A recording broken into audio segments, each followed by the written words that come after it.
The gentleman is recognized. I thank the gentleman, and I rise to voice my strong opposition to H.R. H.J.Res 42. I think most Americans are tired of hearing about what President Obama did or didn't do, while at the same time it seems like it's been years since we had his stable leadership.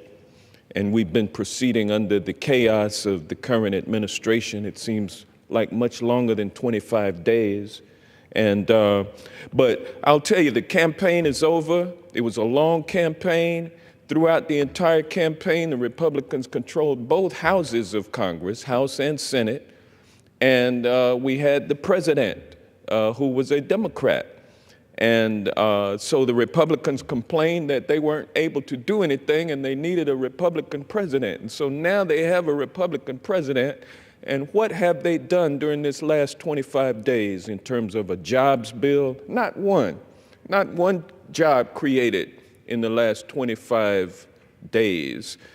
If the public goes back and looks over the calendar of proceedings for this body, they will find that it's simply been one regulatory bill after another to change a regulation that was set during the Obama administration. That's all we've been doing over the last 3+ weeks, is trying to reverse regulations. Not one affirmative bill that establishes one job. And so what are they doing? They're kind of dancing for the American people while the House burns, while the president is conducting foreign policy at Mar-a-Lago in the open air to impress all of the whale-heeled friends that have paid $100,000 and now have to pay $200,000 to join his club, while we should be overseeing the operations of the Trump Hotel. And who's paying millions of dollars to reserve banquet facilities in that taxpayer-owned location? Time has expired. I'd ask for an additional 2 minutes. 2 minutes? Yes. The gentleman's recognized.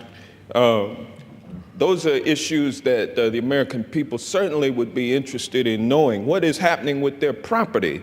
But instead of creating a jobs bill, what we're dealing with here is a measure that would repeal a Department of Labor rule that limits which unemployment compensation applicants can be tested for drugs.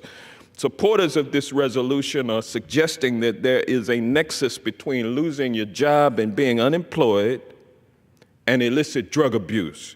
However, there is no evidence that suggests higher drug use among unemployed workers compared to the general population, though I will concede that it's been a time-honored tradition that when you lose your job, you go down to the local bar and drown in a glass of beer. But nobody's talking about disabusing alcohol abuse with this legislation. No alcohol testing, just drug testing. Why? It's because they want to get at a certain group of people who they want to deprive of the ability to receive the unemployment compensation that they have paid in and earned. It's pound-wise and penny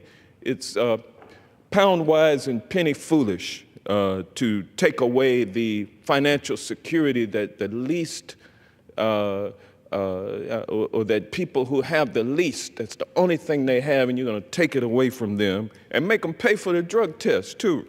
It's ridiculous. We should be considering legislation that would create jobs and address economic disparities, but instead we're looking to roll back provisions that undergird the financial security of the most vulnerable among us. I would ask that my colleagues oppose this H.J.Res 42 and get on with the business that matters most to the American people. And with that, I yield back. Gentleman yields. The gentleman from Nebraska is recognized.